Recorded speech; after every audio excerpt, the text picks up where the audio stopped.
We're taking a pause on this Wednesday afternoon and asking you to put yourself under a microscope with us. What we're examining, are we living a good, fulfilling life, one that will give us longevity and happiness, a sense of purpose? And this conversation becomes because, as you know, it was just last week that we lost world-renowned Jane Goodall. She became very well known because of her work with chimpanzees, but she never stopped after that. The New York Times had this really beautiful article, not just about how she lived, but what she was doing to have such a good life, like really examining some of the key takeaways. She passed away, she was 91, never stopped working or staying active in her roles as a scientist, a conservationalist, an author. She kept on working while so many of us count down the days to retirement, associating work with stress, and stress is bad as we start to think. Work is actually good as we get older. We need that. We need the socialization. We need to manage those little stressors that come up. It helps our brain keep thinking and staying active.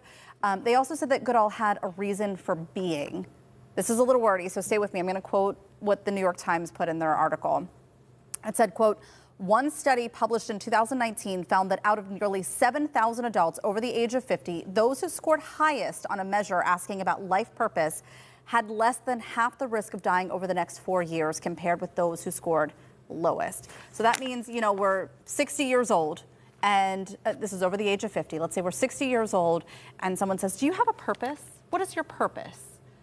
If you can't answer that question, they're saying that there's a greater risk of mortality in those next 4 years because you don't have a reason. We need reason. To keep going. Yeah. We need reason. And maybe it is a part-time job somewhere. Maybe it is babysitting your grandkids. Maybe it's, you know, but it has to be something.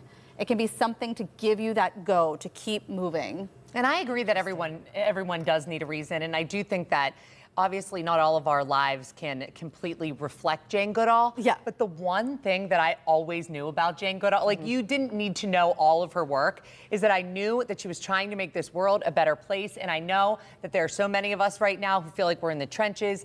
And what's our purpose? Well, right now, my purpose is to make sure that my kids are happy, safe, healthy, fed. Like right now, we're in that stage of life, but I think that can be a purpose. It doesn't, you know, and I feel like so many of us, it could be our jobs, which is great. I know a lot of people are blessed to have careers that they feel fulfilled in, but I think that a purpose can be so big or so small, but you're right. If there's no goal and there's no end game to just leave the world a better place, then what is it all for? Yeah, and yeah, you're right, Jane. She was a really good person. And I find this interesting because I've had this conversation with several of my close friends. And I don't know, maybe I just take it for granted because I found my purpose, if we're talking about a working profession, in this job, because it's what I've always wanted to do. But I have so many peers that are like, I don't have a purpose. I mean, I take care of my kids. They're not looking at it from like a family perspective. But I never found that one thing that I wanted to do. And for them, it's really hard. It's really difficult. It's something that they stew on all the time. Well, and I think that brings up a really good point. And something that you mentioned, Kel, too, is that I think for a lot of women, we get caught up in motherhood, and this is why the empty nest syndrome is so hard for so many mothers, is because your kids have gone and you have poured your heart and soul into raising them, and that is your purpose. And then they leave the nest, and you're thinking, okay, now what is it? But it's okay. I think that you can redefine yourself. It's just important to do that. Absolutely. Yes, it's important to and do it. pickleball is fun. And pick a pickleball. Pickleball. Or strength training. Arms are the new right. flex. There we go.